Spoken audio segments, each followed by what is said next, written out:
with the early shift for our family member, Daniel.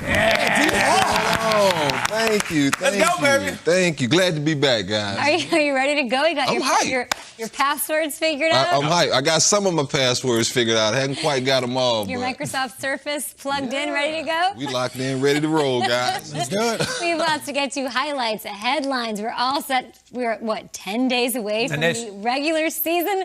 It kicking off to 2021. We're kicking your day off with the lead block. Lead block.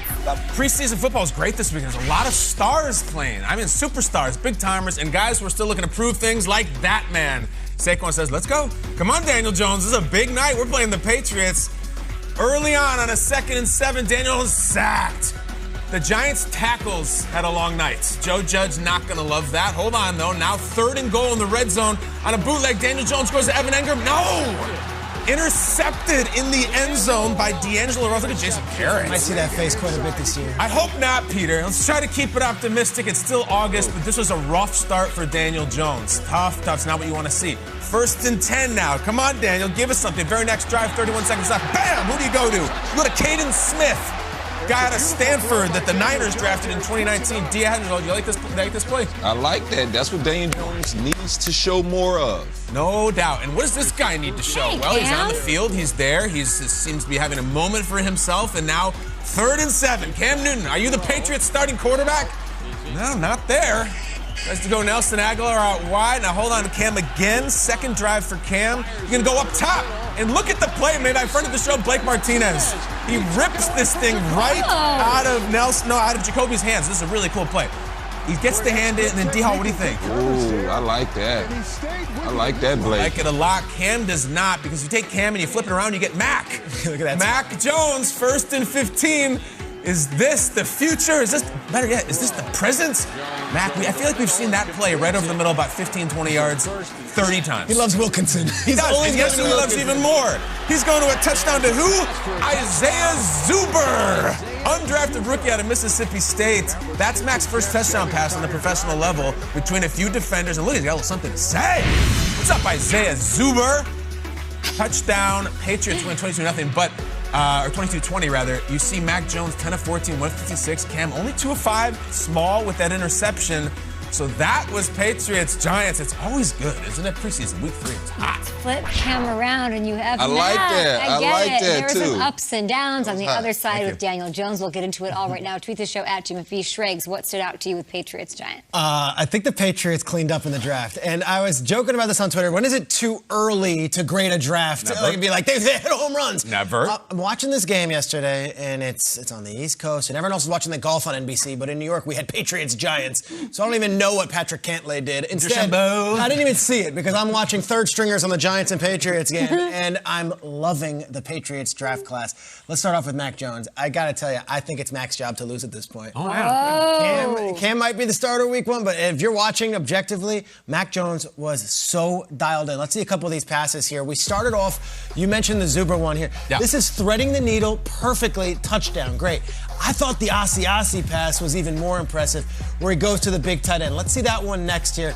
Asiasi, second-year tight end at a UCLA. A lot of expectations for him. But Mac, in the pocket, confident, back shoulder, finds his guy, moves the chains. Asiasi moves on. These guys are operating in a fashion with Mac here, and this is the deep one that I loved. Look at this pass. Back shoulder, gets him again. Then we got Ramondre. Mr. August? Look at it. Kyle, angry run. I know, he's so good. Is this 5? 5 touchdowns. I think he's the preseason MVP. I know. He's unbelievable. And it's not even that. They started Christian Barmore, who they traded up to get in the 2nd round. I'm going to throw a defensive player in here, too, defensive tackle. Guy played 14 snaps, was dominant, was like flying all over the place. If they knock these out of the park, it dispels a lot of criticism that Belichick has dealt with over recent years about, they just haven't drafted the right guys, and that's 100%. Why Belichick was always, they didn't have the weapons. Other teams draft better. I know we're going to talk Giants, we're going to talk Patriots, we're going to talk Mac and Cam. Just from that 3 preseason games, I have a lot of hope that all 3 of those players play a big role in this team. I think they recharged their batteries in free agency. I think they nailed the draft, and it's not too early to say that. Freezing cold takes, come get me. But you think Cam probably starts week 1, but it's I think Mac might start week 1. What? Cam played so little that made me think maybe he's the guy who is starting week 1. That's what I thought, yeah. I agree. So dialed in. He still got 2 weeks. Yeah. And Belichick said we haven't made our decision. I don't know. D'Angelo, what do you think? I mean, Max dialed in, to Peter's point. I want to see Cam out there because this football team is different when Cam's out there, right? It's just easier for them to operate their offense from time to time because you can incorporate their quarterback run game into the equation. But, man, when you watch Mac Jones, I was wrong. And, Mac, I'm here. I'm admitting it. I was wrong. When were you wrong? Pre-draft? I mean, yes, pre-draft. I thought, man, Mac's just so vanilla, right? Compared to Trey Lance. Yes, compared to Trey Lance, compared to the upside.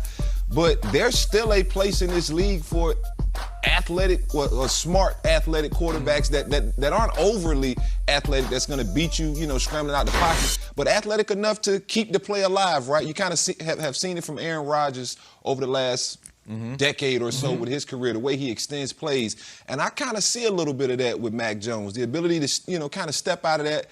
I didn't really see that at Alabama. I felt like everything had to be perfect around Mac Jones, and I'm starting to dispel that rumor that it has to be perfect. And I'm watching him operate. I was in New England to watch him play Washington the first preseason game, and he just looked so poised and under control. It didn't look too big for him. He's moving guys around. He's making checks at the line. He just looks really confident. And I know Josh McDaniels and the way they want to play offense every week kind of just morphing to what they need to do to win that game.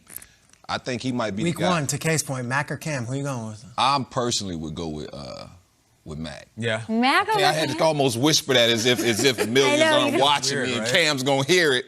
Because I like Cam. I like Cam, but I'm going with Mac if it's me personally. Yeah, I mean, if it's me personally, in my prediction, I think Belichick's going to go with Cam. I still do. Despite all that weirdness last week, they still have 2 weeks left, and Cam looked all right.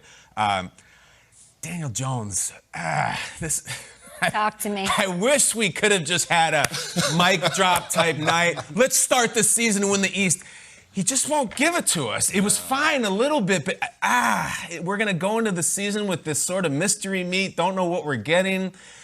He was out there. He dropped back 24 times. He played the whole half. They only scored 7 points. The line did not look good. He took a lot of hits. The red zone intercept.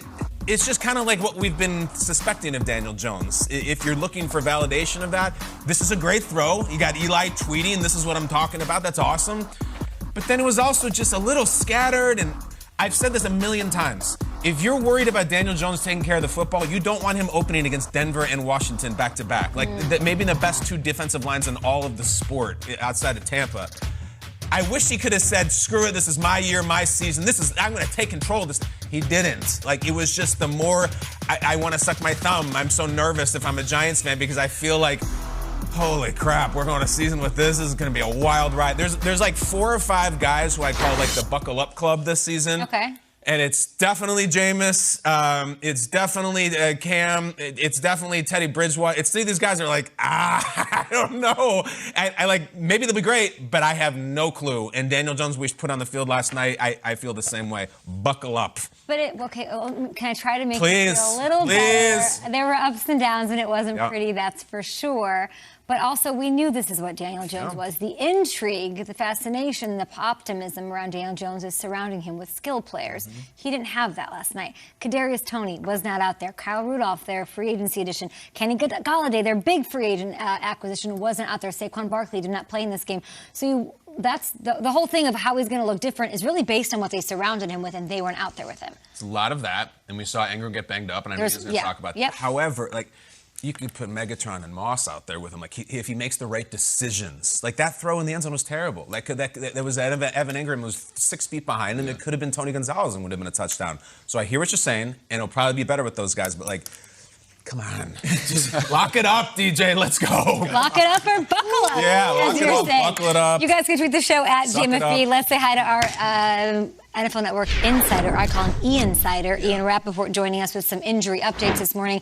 Ian, yes, tight end Evan Ingram got a little bit banged up. Let's talk about him. Also, Ravens running back J.K. Dobbins, a Good Morning Football favorite, with a big injury. What's going on? Yeah, we'll start with Evan Ingram. You guys were just talking about the Giants game, and obviously one of the more intriguing and important weapons for the New York Giants, Evan Ingram. He actually went down with a calf injury yesterday, which quickly ruled out, which is never, ever a good thing. And the fact that He has a calf injury that can really linger. Only got about 2 weeks, 10 days or so before the start of the season. Obviously, this is something to watch for the Giants. The fact that Joe Judge came out pretty quickly after the game and said there is optimism that it is a minor injury, just judging from the response of the player. At least maybe that is a good sign. But Evan Ingram, who has obviously struggled to stay on the field throughout his career, is going to have more tests today. Obviously, a much more difficult situation for J.K. Dobbins, the Baltimore Ravens starting running back. He went down with what looked like a hyperextension the other day. You're going to see it right here. Really a scary knee injury. He is out for the season. The MRI confirmed exactly what the Ravens thought initially, which is that it is a torn ACL. One of the best young running backs in football, averaged 6 yards per rush last year.